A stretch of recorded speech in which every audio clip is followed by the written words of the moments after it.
नमस्ते जी, मैं मंजू और आप सब कैसे हैं। जैसे कि मैंने कल एक वीडियो बनाया था, वीडियो नंबर 283 लौकी पे बनाया था कि लौकी को कैसे ग्रो करना है।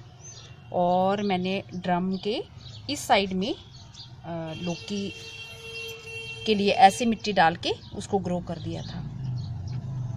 तो मैं उसमें एक बात बताना भूल गई थी कि मेरे जो कई जानकार अच्छे फ्रेंड्स हैं उनका ये भी कहना है कि जो लौकी के सीड होते हैं, जैसे कई जानकार कहते हैं कि गर्मियों के अलग होते हैं, सर्दियों के अलग होते हैं, पर उनका कहना है कि लौकी के जो सीड हैं वो सर्दियों में सर्दियों में गर्मियों में एक ही तरह के ग्रो कर सकते हैं। तो चलो अभी मैंने ये इनको ग्रो किया है और अब सितंबर अक्टूबर तो बहुत दूर है देखने के लिए कि ये सितंबर अक्टूबर में भी ग्रो अच्छे से होते हैं कि नहीं। अभी तो खैर अभी नहीं हुए हैं, पता चलेगा कुछ टाइम के बाद। तो फिर ये बात को मैंने ध्यान में रखते हुए जो मैंने ये जो लगाए थे, जिसे कि मेरे ख्याल से लूफा जहाँ वो तुरई और हमारी पंजाबी भाषा में क्यों कंडोली भी कहा जाता है। तो इसके सीड जो मैंने कलेक्ट करना आपको बताए थे, तो इसको मैंने जो ग्रो किया था वो बरसातों में किया था। और बहुत सारे जो वीडियोस मैंने बनाए थे उन पे मैंने उस बेल को भी दिखाया, उसके फ्रूट को भी दिखाया।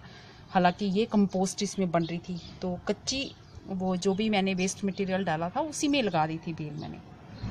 तो मैं इस चीज़ का अब एक्सपीरियंस करना चाहती हूँ कि ये सेम जो सर्दियों में ये मेरे प्लांट लगा था, ये अभी गर्मियों में अच्छे से इसकी ग्रोथ होती है कि नहीं, फ्रूट देता है कि नहीं। ये सिर्फ मेरा एक एक्सपेरिमेंट ही होगा। तो कल की तरह ही मैं इसको करूँगी। ये साइड में इसके मैं कारण वही जो मैं रूट्स वाला कल बताया था, तो मैं अभी रिपीट नहीं करूँगी। तो ये मिट्टी मैं अपने गार्डन की ले आई हूँ, गोबर मिली मिट्टी। तो ये इसको साइड में मैंने ऐसे डाल दिया है ताकि मुझे खोदनी ना पड़े। ये तो मुझे लगा कि जब मैं हर रोज़ पानी इसकी लौकी की बेल को भी हर रोज़ पानी दूंगी ही, तो मुझे देना ही पड़ेगा। तो क्यों ना मैं एक साइड में फिर इसकी बेल भी लगा दूं और मेरा एक्सपेरिमेंट भी हो जाएगा कि इस मौसम में गर्मियों में ये सर्दियों में चलने वाला सीड जो है वो गर्मियों में लग सकता है कि नहीं। तो वही सेम तरीके से इसको लगाना है, ये ऐसे।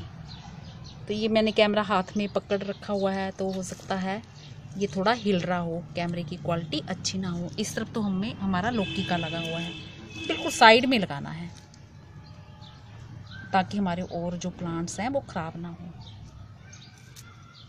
तो जो बेलें वगैरह हम लोग लगाते हैं ना, उनके वो ज़्यादा मेहनत नहीं करनी पड़ती, तो वो खूब अच्छे से निकल जाती हैं। और फिर शुरू की आप पत्तियाँ तोड़ लो, तो इसको आप ऐसे ही रख दो दोनों तरफ से एक जैसा। जो कि नुकीला हिस्सा है लोग उसको ऊपर रखना पसंद करते हैं, पर ये ज़मीन में जैसे खुद अपने आप ही गिर जाते हैं, तो जैसे मर्जी गिरे हों तो ये निकल ही आते हैं। तो मैं ऐसे ही डाल दूँगी इसमें 4-5 सीड ये साइड में।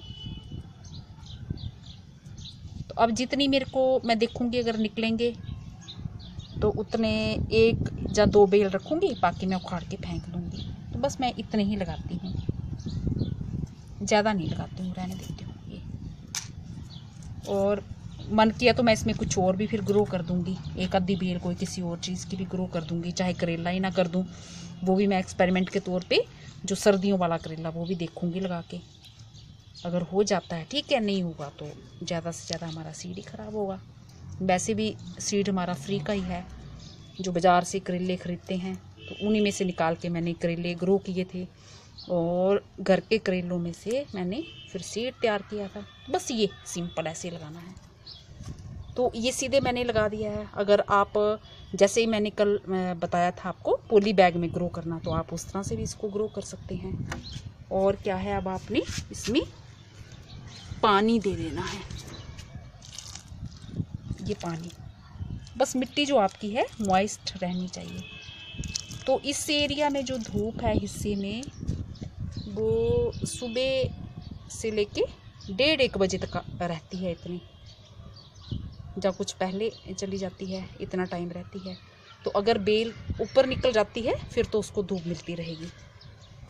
तो बस ऐसे पानी दे देना है। ये दे दिया, बहुत ही आसान। तो अब मैं देखती हूँ कि ये होता है कि नहीं होता है। सीड मेरे निकल आते हैं, कितने दिन के बाद निकलते हैं।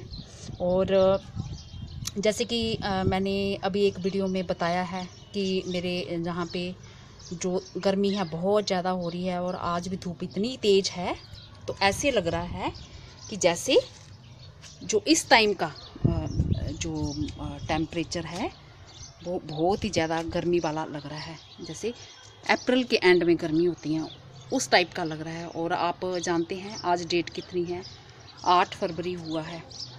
अब पूरा मार्च पड़ा है, अप्रैल पड़ा है और इस तरह से गर्मी का लग रहा है। तो जो मेरे भाई बहन जिनके जहाँ पे कम गर्मी होती है तो वो आराम से ग्रो कर लें। और मेरे यहाँ तो थोड़ी पानी की भी समस्या उन दिनों हो जाती है बहुत ज़्यादा जब गर्मी पड़ती है। बस अब मैंने ये लगा दिया है, तो अब देखेंगे नहीं चलेगी तो फिर ज़्यादा से ज़्यादा हमारे सीड ही ख़राब होंगे, फिर हम बरसातों में इसको दोबारा ग्रो करेंगे। तो ये मेरे पेटूनिया का जो है एक फूल ये ड्रम में ये निकलना स्टार्ट हो गया है। ये आप देख रहे हैं ड्रम में, ये देखो कितनी अच्छी सी ग्रोथ। कुछ नहीं डाला मैंने इसमें सिर्फ नींबू की लकड़ियाँ कटिंग करके डाली थी। तो आज मैंने जो है इस पे जो पूरा फैल रखा हुआ था, ये मेरे अनार का ये प्लांट, अनार का देख रहे हैं कितने सारे बर्ड्स आ रहे हैं, कब से इस पे फूल आ रहे हैं ढेर सारे। तो ये अनार का पूरा फैल रखा हुआ था, तो मैंने इसको बांध के परे कर दिया है ताकि इनको थोड़ी हवा पानी मिले, हवा अच्छी मिले और थोड़ी धूप भी मिले। तो बर्ड्स तो देखो इन पे आ रहे हैं खूब सारे, ग्रोथ भी खूब हो रही है। तो एक देखिए ये सीड पड़ गया था, ये आप देख रहे हैं ये वाला गुलमेंदी का।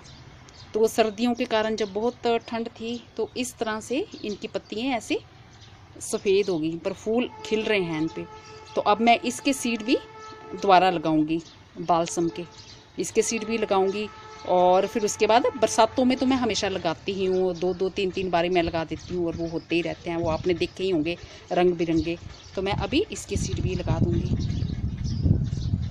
तो ये मेरे पेटूनिया के देखिए इतनी अच्छी से इनकी बहुत ही बढ़िया ग्रोथ हो रही है और इतनी सारी बर्ड्स आ रही हैं इन पे। कुछ नहीं डाला, ये बस इस पे कटिंग करके मैंने उसी की, इस ड्रम को जो खाली किया था पूरी लेमन की कटिंग जो पूरी वही डाली थी, सारी लकड़ियाँ डाली थी, बहुत ज़रा सी मिट्टी डाली है, इतने अच्छे से ग्रोथ हो रही है। और आज ये इसका ये फूल भी आ गया है, पहला फूल इसमें खिला है ये ड्रम में। तो कुछ दिनों में मुझे लग रहा है कि बहुत ज़्यादा फूल खिलने वाले हैं इसमें।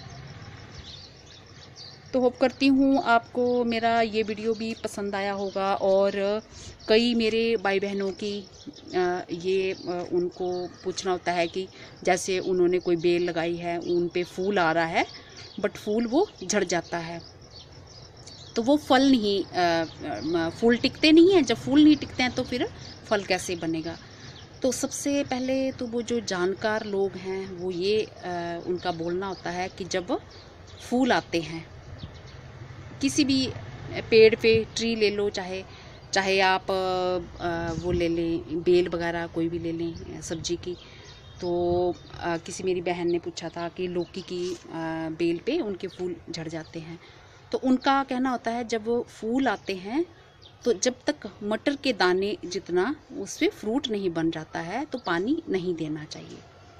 तो अगर हम ऐसी जगह में लगाते हैं जहाँ पे बहुत तेज़ धूप आ रही है और प्लांट को पानी की ज़रूरत पड़ती है, तो फिर मेरे ख्याल से ऐसा ना हो कि बिना पानी के प्लांट सूख ही जाए। तो फिर इससे मैं अपनी तरफ से ये कह रही हूँ कि फिर पानी थोड़ा दें, आप उतना ज़रूरत भर का दें कि आपका प्लांट वो चले। और जब तक आपका वो, जैसे एक्सपर्ट लोग बताते हैं कि मटर भर के दाने जितना फ्रूट ना बन जाए तब तक पानी वो है नहीं देना चाहिए। तो आप पानी दें पर कम दें ताकि आपका प्लांट बस जिंदा रहे। तो उससे आप देखिए फ़र्क पड़ता है कि नहीं पड़ता है। और दूसरी बात ये कि कई तरह के हार्मोन्स होते हैं, जैसे IAA करके होता है, वो जैसे मिर्ची के प्लांट होते हैं और टमाटर के होते हैं, जब फूल वगैरह गिरने की समस्या होती है और फल नहीं बनता है तो उन पे उनका छिड़काव किया जाता है। इससे जो फूल वगैरह आते हैं तो वो फिर टिके रह जाते हैं और फल की क्वालिटी भी अच्छी होती है और फिर वो फल भी अच्छा बनता है। तो अलग अलग प्लांट्स पे ये है कि अलग अलग तरह के हार्मोन्स का छिड़काव होता है। अगर इस तरह की आपको समस्या आती है तो आप किसी हॉर्टिकल्चर एक्सपर्ट से मिलके अपनी समस्या बता सकते हैं। तो होप करती हूँ आज का मेरा वीडियो पसंद आया होगा और आप इस तरह से अपने घर में जो खाली पड़ी जगह है उस पर एक्सपेरिमेंट कर सकते हैं और आपको खुद पता चल जाएगा कि क्या चीज़ सही है क्या नहीं। और अगर चलता है तो भी ठीक है, नहीं चलता तो भी कोई बात नहीं है, फिर हम नेक्स्ट टाइम ट्राई करेंगे। नमस्ते जी, धन्यवाद।